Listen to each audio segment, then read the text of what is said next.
N Prashant IAS suspend ചെയ്തു. ഇന്നലെ രാത്രിയിൽ സസ്പെൻഷൻ ഉത്തരവിറക്കി. സർക്കാരിനെതിരെ മാധ്യമങ്ങളോട് സംസാരിച്ചതിനാണ് പുതിയ നടപടി. ഷഫീദ് റാവുത്തർ ചേരുന്നു തിരുവനന്തപുരത്ത് നിന്ന്. ഷഫീദ്, വിവരങ്ങൾ എന്തൊക്കെയാണ്? നിലവിൽ ഇപ്പോൾ സസ്പെൻഷനിലാണ് സംസ്ഥാനത്തെ വളരെ പ്രധാനപ്പെട്ട ഒരു IAS ഉദ്യോഗസ്ഥനായിട്ടുള്ള എൻ പ്രശാന്ത്. നമുക്കറിയാം, ചീഫ് സെക്രട്ടറി A ജയതിലകുമായി ബന്ധപ്പെട്ട വകുപ്പ് തലത്തിൽ നടത്തിയ ഇടപെടലുകളും പിന്നീട് നടത്തിയിട്ടുള്ള പരസ്യ പ്രതികരണം അടക്കമുള്ള കാര്യങ്ങളായിരുന്നു എൻ പ്രശാന്തിന്റെ സസ്പെൻഷനിലേക്ക് നീണ്ടത്. അതിനുശേഷം പലതരത്തിൽ സർക്കാരുമായി കൊമ്പുകോർത്ത് സർവീസിൽ നിന്ന് മാറി നിൽക്കുകയായിരുന്നു എൻ പ്രശാന്ത്.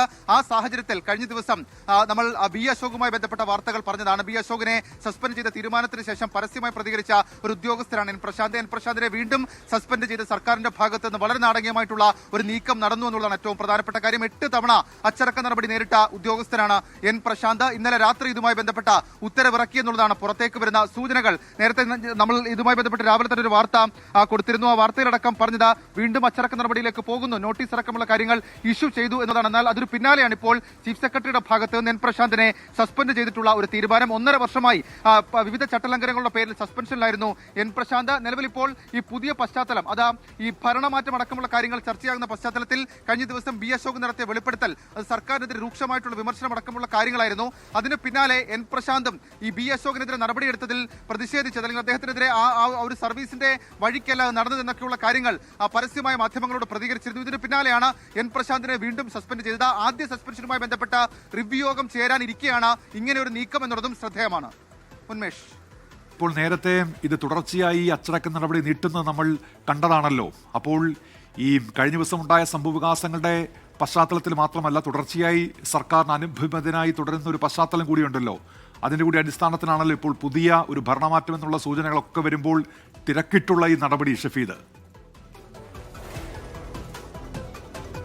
ഉന്മേഷ്, ഉറപ്പായിട്ടും അങ്ങനെ കൂടി വ്യാഖ്യാനം ഉയരുന്നുണ്ട്. കാരണം B അശോകിനെതിരെയുള്ള നടപടി തന്നെ വലിയ തരത്തിൽ ചർച്ചയായിരുന്നു. പ്രത്യേകിച്ച് B അശോക് സർക്കാരുമായി, അതല്ലെങ്കിൽ സർക്കാരിന് ചില തീരുമാനങ്ങൾക്കെതിരെ ട്രൈബ്യൂണലടക്കം പോയി നേടിയെടുത്ത ചില വിജയങ്ങളുണ്ടായിരുന്നു. മാത്രമല്ല MR അജിത് കുമാറിന്റെ സ്ഥാനചലനം അടക്കം അതുമായി കൂട്ടിച്ചേർത്ത് നമ്മൾ വായിച്ചതാണ്.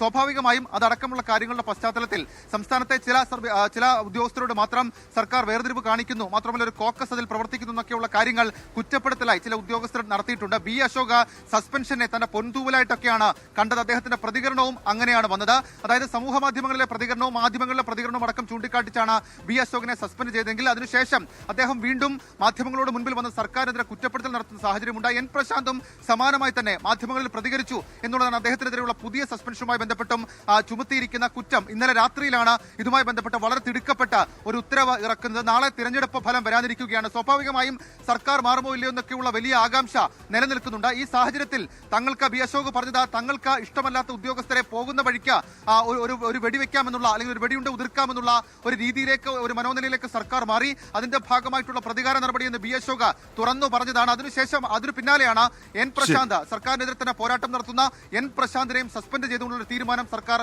ഇപ്പോൾ എടുത്തിരിക്കുന്നത്. ഉന്മേഷ്,